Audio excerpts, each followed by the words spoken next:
Hi, I'm James. And I'm Chloe, and welcome back to the Charger Update, where we keep you updated on the weekly news.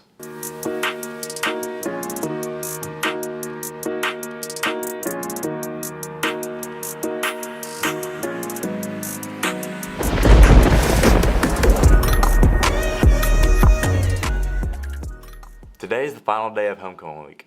Let's go to Kendall for a full recap of this week's events.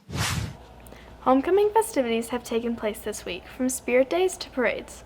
With these events comes a lot of planning and preparation in many different ways. We interviewed our student body president, Charlie Frege, to get some more behind-the-scenes insight on these events. We have a meeting with our whole 60-person student council around 2 weeks in advance, and we talk about floats, we talk about themes. We really try to put as much responsibility on all the student council members as we can because we really like a diverse group making choices. We let them choose their float themes, and we discuss the themes for the days of the week, and then we push that out to the whole school district, and homecoming happens. We have a really great advisor in Miss Tiala Cheney. She does a really good job with organizing our whole parade. She organizes the entire homecoming race for Queen and King. She's awesome, and she takes a lot of stress off of student council. My favorite part is seeing how into it the little kids get. This morning I went and I spoke to the OIS Student Leadership Council, kind of like their student council, and they were telling me about how excited they were about their float. Their float's theme is Top Gun to go along with the movie theme, and they were telling me about all of their tank tops and their Hawaiian shirts and their aviators that they're excited to wear. That's my favorite part. Freshman and sophomore year, our floats were terrible. Junior year, it got a little better, and senior year, we were doing really well so far. Typically, you start a week in advance, and hopefully one of your student council members in your grade has a trailer. Then you collect funds through Venmo or whatever, and you go spend at Home Depot as much as you can and buy building materials. Previously, we've had a lot of our guys try and paint, and that didn't go over very well.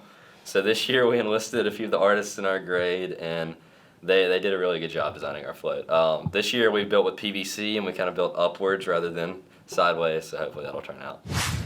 Now back to Chloe and James. It's football season in Oxford for OHS and Ole Miss. Let's go to Anderson with the full rundown.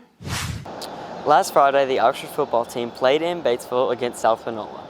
The Chargers trailed 14-3 at halftime, but exploded in the second half, scoring 28 unanswered points, including 2 pick sixes by senior Ken Herron and one with the final score of 31-14. Tonight, the Chargers will play at home against the Grenada Chargers.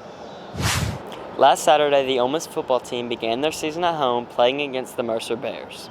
The Rebels dominated the entire game and won with the final score of 73-7. Wide receiver Trey Harris set a new school record for most receiving touchdowns in a single game, scoring 4 touchdowns in his first game as an Ole Miss Rebel. Now back to Chloe and James. Be sure to come out and support your Oxford Chargers tonight. Over the weekend, musical legend Jimmy Buffett has passed away. Let's go to Liza for the full story. Last Friday night, the Margaritaville singer passed away at the age of 76. His team posted on his Instagram, "Jimmy passed away peacefully, surrounded by his family, friends, music, and dogs. He lived his life like a song till his very last breath and will be missed beyond measure." Earlier this year, his concert in South Carolina was postponed due to a hospital stay. He was also dealing with a 4-year-long battle of a rare and aggressive skin cancer called Merkel cell. He will forever be remembered. Now back to Chloe and James. Buffett leaves behind his wife and 3 children and will be missed dearly. In recent news, OHS Spirit Squads are receiving new coaches this season. Let's go to Rishi with the full story. New assistant coaches are joining the Oxford Chargerettes and the OHS cheer team. Elani McDavis is joining the Chargerettes this season. We interviewed her to learn a little more about her. I danced all 4 years in high school, and then I went to college. And while I was in high school, I was the captain there, and then I was also the choreographer. In college, I started the dance team there, and I was coaching, and then I also was on the team at the same time. So choreographer at BNA and at Mississippi University for Women. I've coached for New Hope High School, BNA Studio, Heritage Academy, middle school and high school, and then Mississippi University for Women. I am the receptionist at OECC. I think the family atmosphere, everybody's so welcoming and loving.